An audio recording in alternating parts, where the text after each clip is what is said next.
All right, anyone who's watching, what we're doing today is a very simple process. We're going to put on some Minwax to a headboard I'm making. Now, I'm sure many of you guys have done this before, so I'm not going to give you a step-by-step, but we've already done all the cuts, all the drills. All we've got to do now is tack it up. Now, I hope you guys remember tacking. If you don't remember tacking, I'll give you a real quick tutorial. It means getting the little sawdust and stuff like that off. Hopefully you all have done that before, and it's just a simple tack cloth. And whenever you're dealing with anything with polyurethane or stain, just keep it off your hands. Use some plastic gloves. I've got a clean cloth, a new brush, which is only going to be used for this particular type. I have a brush for each one I use. And this one is Classic Oak. It's a Minwax product. And you just gently wipe it on.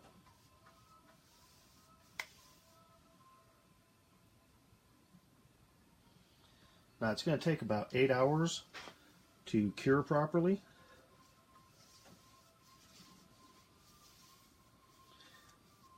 And hopefully you notice it's not much of a stain, it's very light.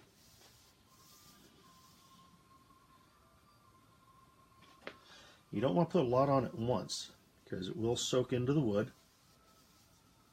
And you just want it so that the wood itself is what's showing. Hopefully when you do this yourself, you can choose whatever stain you want. Some stains are darker than others. As you note here, I've got black cherry, I've got honey, and I've got golden oak. This is Classic Oak. Now, each one of these is for a different project. The black cherry is for an old project that I've worked on, and the honey is for another piece. But I think the Classic Oak being put on, it's just enough of a shade to let it darken a touch without overpowering the wood. Now, you can do this on your own, and many people have, and wipe it off as soon as you put it on. Me personally, I like to put on a light coat, and I like having a cross light, so I can see. I'm not sure what that is. I've sanded it. There was something sticky on it at one point. But I've tacked it off, so all that's off, and some of this is just imperfections in the wood. You can only go so far, and then you have to go, okay, that's enough.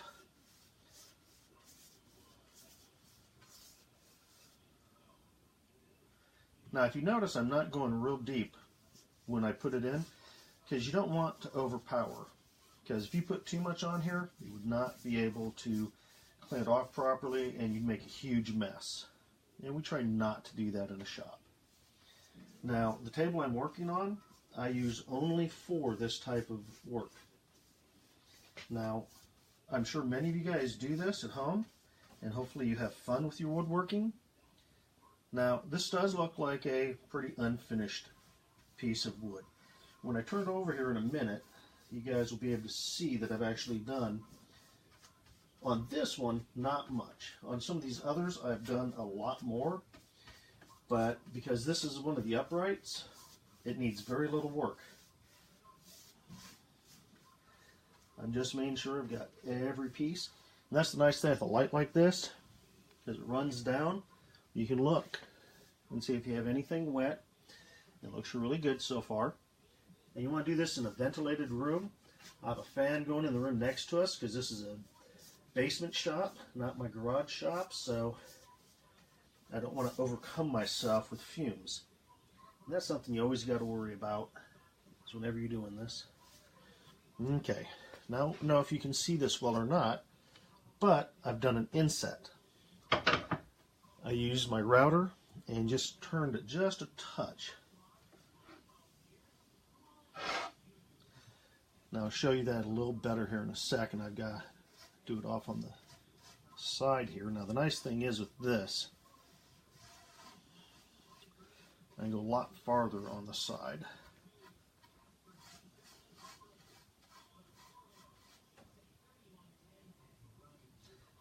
Now hopefully, if anybody is watching and having any fun with this, they can make comments about, you know, what they've done and how they've done it. Now if you notice, I'm going back up to the top. It's just to clean up, because when you do a side like that, it's going to bleed over a touch.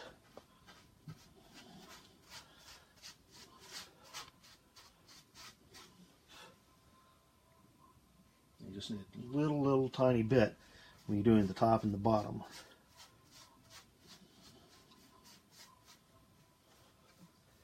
When you're doing this, you always want to make sure that you're going with the grain.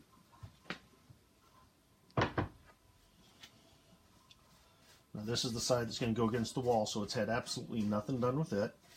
I'm just leaving it regular.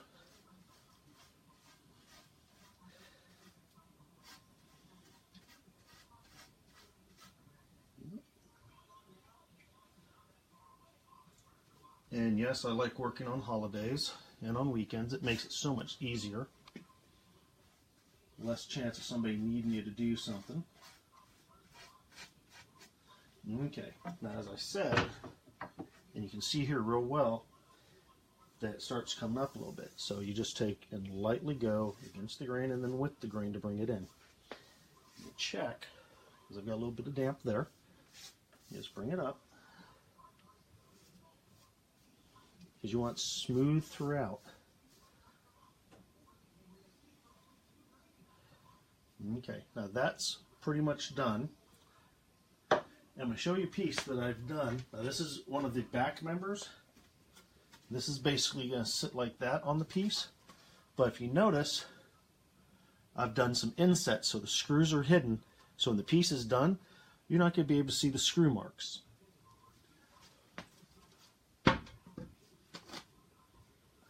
Gonna let that dry for a few minutes, and then I'll turn it over and do the other side.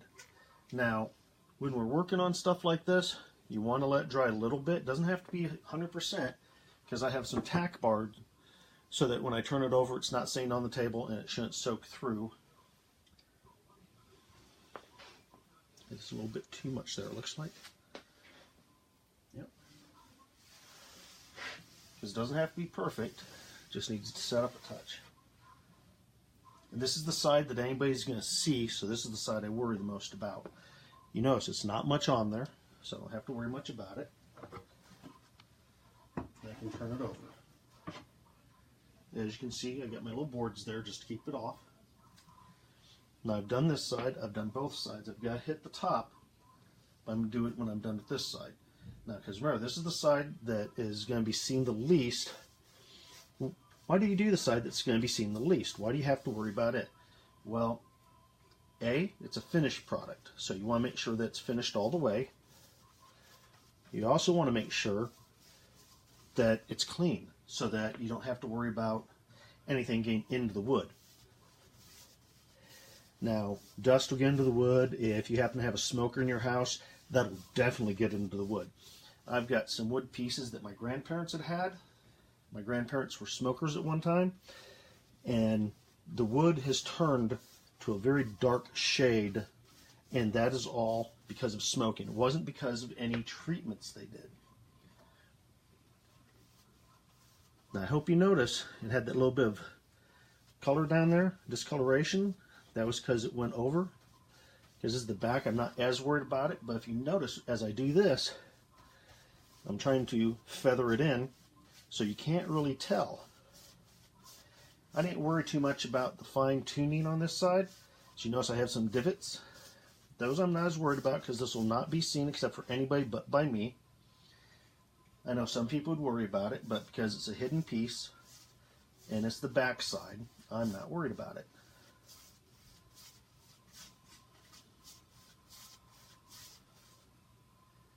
Now, if you notice, I go a little faster on this side because, as I said, it's the back piece. I'm not as worried about it.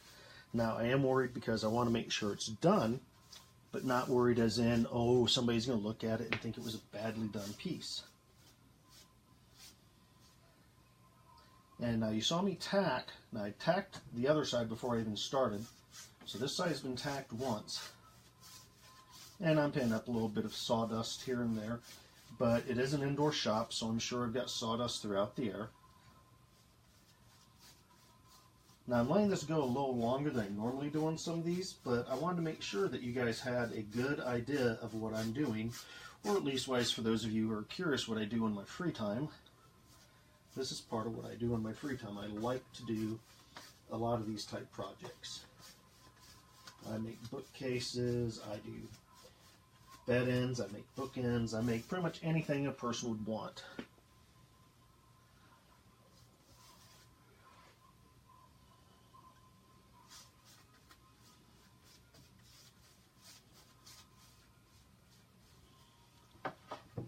The only piece I have left is this end, and this is the top that I'm doing here. I'll turn it so you can see it just a bit better here in a second.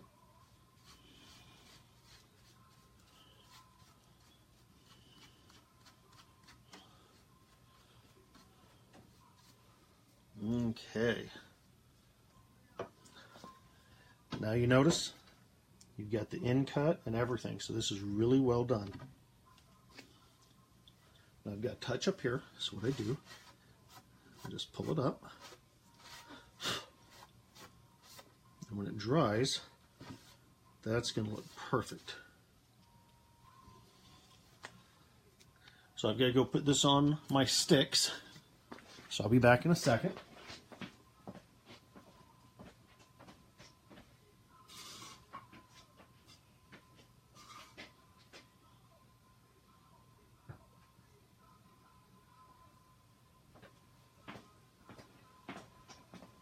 Now, I have a small 2x4 over there, which I use. I call it the sticks.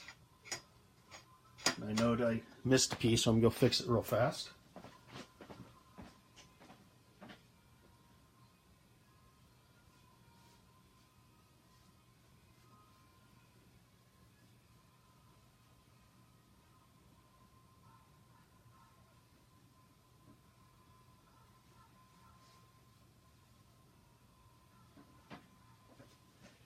The reason you call them your sticks, or the reason you treat them as a stick, is because that's all it's doing. It's holding something up.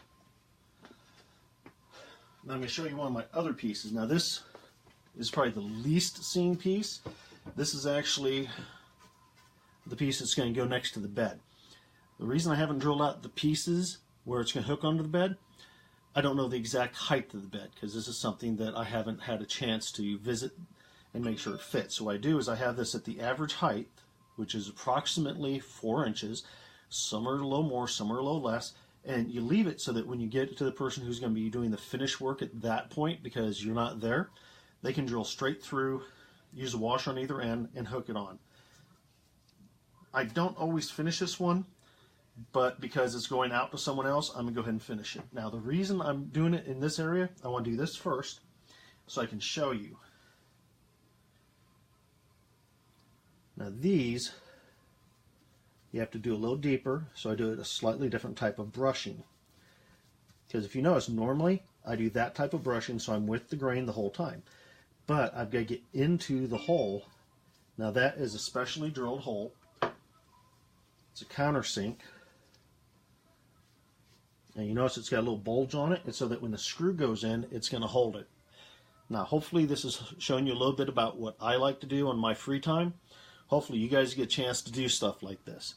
Thank you very much for watching.